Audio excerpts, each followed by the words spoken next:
iyang Pasifika Met Yay Sabmatrail Program and Rahnwet Keilahn ayo Program ew Mapinsyong katakataw o kapkapesya Ira kasampalakan Mapitata Ninlimatrail Pohnpei Sarawat Keilahn ayo Oun Pahntamw and Rahnwet Amoy at Chungal Sakratan Kapun o wow and Pachengat Menen Sakratan Kapun o wow kan Perungan Lapoy Vata Nang program and Sujikan Rahnwet Cairkan Kachin Korangapan Soaipoad Kaunapta o Alalti Sang Nan NGO Pasifika Renaissance YouTube channel o video watch Perungan Kaunapta Sang Operation Pohnpei Historical Preservation o Director Takuya Nagaoka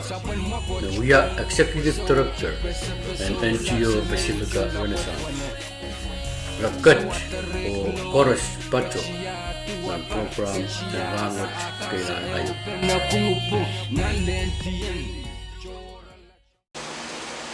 Nas,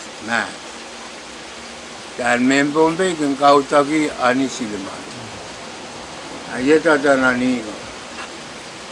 Amanatan kinanulap, amanatan kinanselang, amanatan kinanulutong. Iya ni silmanat, mayroon wiyakyar men kautak, imerakan tatok pa. Nanulap magpayon laut. Epilapasang na markya pa wiray. Meriam ano isasay magpayon laut. Nanulap imakayon laut. Pwela palapasang na markya. Hari, yet mo mo, itang kaweweta alaman na ito. Irail kan makin wiyata wuk, wiyata war, wiyata patil, wiyata kotiya, usangan tuksawan nanset koros, men light, men kusaylap nanset, imatan ki nanselang. Wiyata war. Nanulutong, iyan ni makin kaunta kalian nansap makin wiyata yin. Wiyata utan nas, makin wiyata nas. Ima makin wiyata nas. Ari, ani sinamanat, yung mga nakin tatak pala. Nanselang, tang wiyata toto kunak,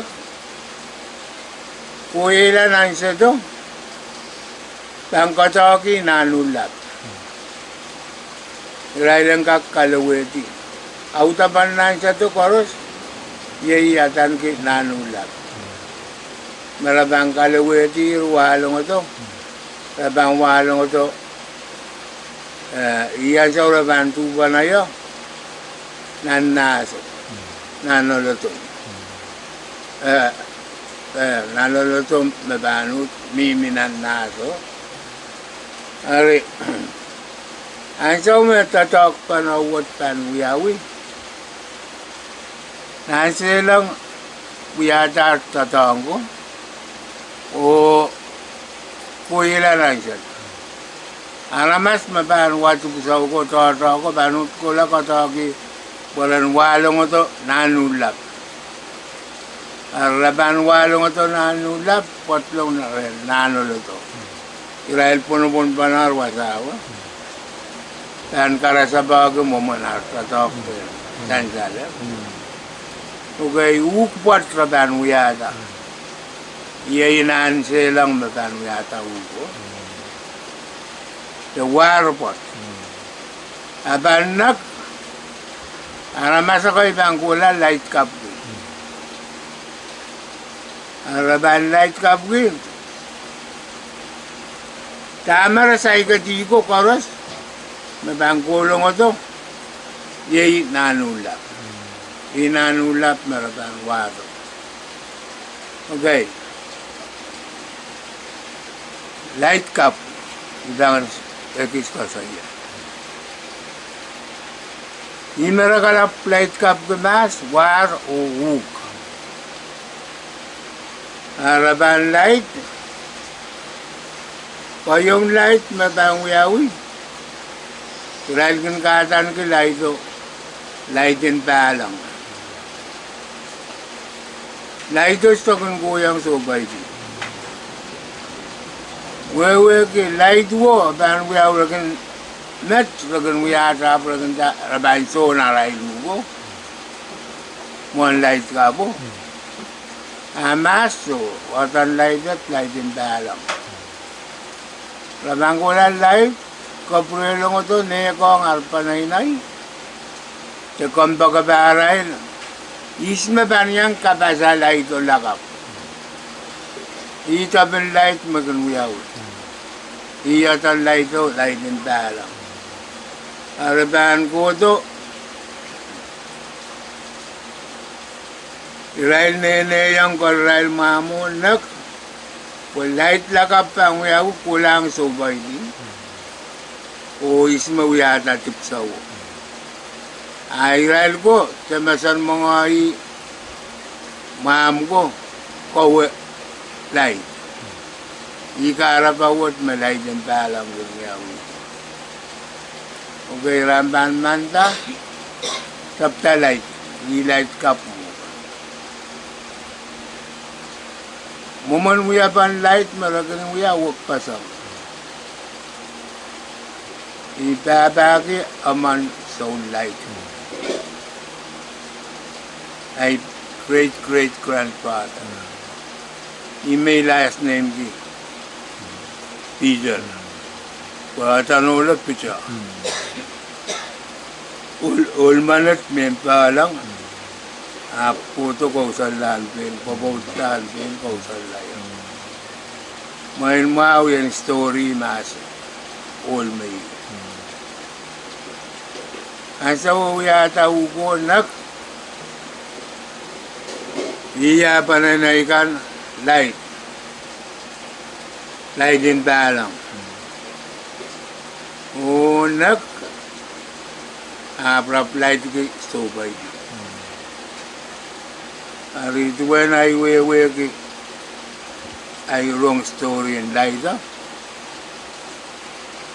All makan kaun laida, sakan kasinan mohon muar, akan kasinan murun muar. Ari irai saya iwe sang sahabat, iwe dan masantawan, dirin wali niyak na masantawan kagalang ha. Iruwasaran kauti war.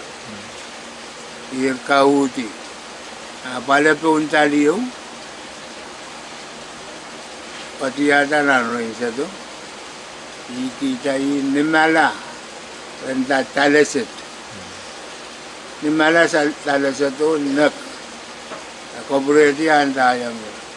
May say tawak. Pumamu waray lalang natin. Ayur sayo lang tawak. Kana mamukukutiyaw na nam. Aman naputak laut. Na mawawaron tarang kiti uwo. Ang tangil maso. Mamuk. Light yung kamay may. Mamukukutiyo kirtila na namo. Wakita katiyaw, iwut, hindi patagaw, togotok na raro ko, ipapweta.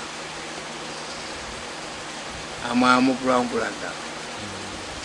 Utala to, ralikam, randame, likam sinamu yung meminan mati. Wana rote ti mamu. Ayaru wasaran kito, aray lupo. Irkitiyo kita mam. Nasa railung ka la pala, ikaw natin ko lang. Utan la pala, agan bunwa, togo. Rail kasi la railung ko mo. Israel wata kamay ko war silbot ke dapat war ko karos kirala. Israel kulong nang sabu kulong mapalang reruta na pa na Israel. Kulong na Israel mas resto kan kau tata nek pasang aman mama. Israel kan renta parata. Kau nasang una Israel ne katiyoma. Arab kakau na kamay ko wala tirala. Mur retiar aman kamay pun miminan unan mam tirala. Armanda iya light kap so bay. Israel pilkusang kulala ray lupo tawak. Sa isang tawak kula tan kebara miya wasakis. Takayo miya atan takayo diras. Lel mo Israel ko leo kamay mo. Eu beriyang kamay. Sang merawiyayo. Auteta waran ko tir. Are muri relay tut ko to sahabat. Evil story in light merawiyaw. Men sahabat pin. Kau na kamay ko sa lungalanan. Unan kamay.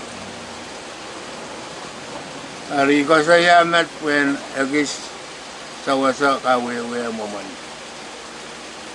Israel men masok kun ko sa ya ang sound light. Sana mam menanset katuara wasa.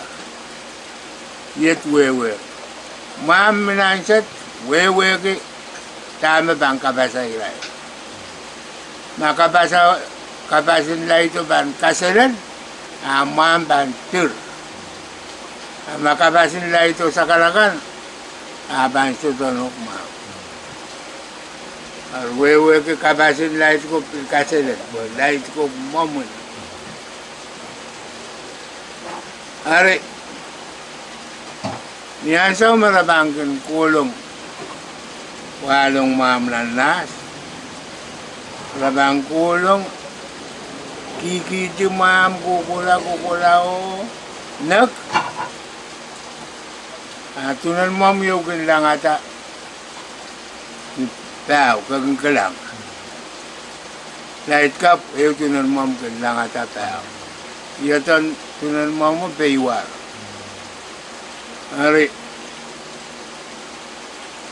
ang saura ba nung kilong mam ko nan mata ito nakiyar sa kausapwer sa kalasakan pang wiyawiyon na karakan wiyata konatkan.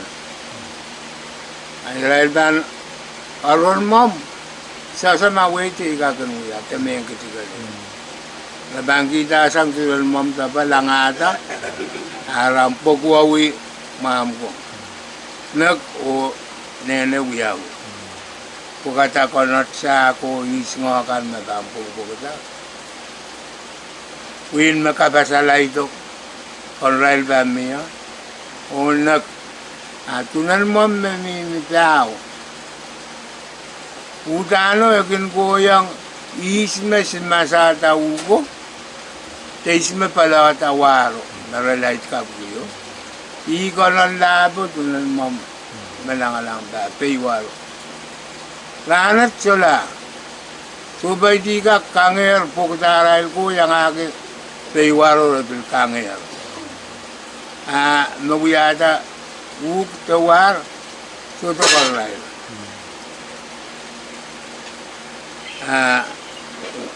Ikaw sa iya ekis moman.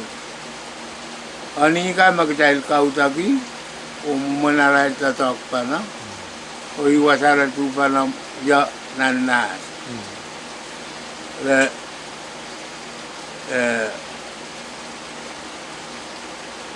Mantul kam kakao ne upali nan mabuto apa ngular tu pana wasabi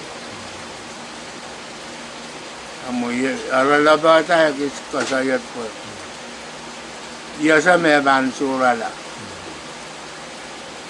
Minor tuk ba mulak. Rup da kuya pa. Dama miya manane. Story makan. Agak ko to kita tiya. Yara la ba ta ba kak we. Kuya pa ta ta lai. Watanani kan. Watanani ko pilkin ta ta kanya sa me. Namar ke bangkot lawasa kismeu. Ton ko sa bang pasibo. Pasta kot pasibo. Okay, ang sa makamati po ba uyo nak aragan kilong sakaw bot matan ki sakawan bang kompul. Area bang sukusuk sap kau sap. Kajen sap. Abang sukusuk and wong pay. Abang wasip talang ulaman. Ulam banales talo. Ipokata katakap. Ariata naniga milala pleman padram. Ika madraganda. Ay sapa-sapa ay talan pang kompul. Ay sapa-sapa tawang pang kuburan. Nanulap, nasinang, nanolotong. Ren loy tik ren mamasan, ren tatamar, ren kararamal. Mo, tatak buka. Atanani ka pilsan salal. Ap meman patrong sanganan saw. And ay sapa-sapa ay talan sa kawan pang kompul. Ay sapa-sapa tawang pang kupuran. Nanulap, nasilang, nanulatom, sauraking. Di me patrong ray, sauraking. Ay rong ma sauraking, yayanin nan wawa.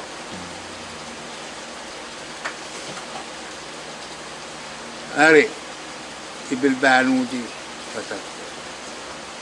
Ay Soaipoad roroway. Yay met sa pamatrad program and Rahnwet Keilahn ayo. Program eu mapinsyong katakataw o kapkapese irakasang balakan mapidata nin lamatrad Pohnpei Sarawat Keilahn ayo Oun Pahntamw and Rahnwet. Sa padrongan luglugat kupurakan Oung nan program and Rahnwet Keilahn ayo mapangkin kaunapta nan wingkan mipan patroto. Kalangan dan kubur korus o kasilelia maingko.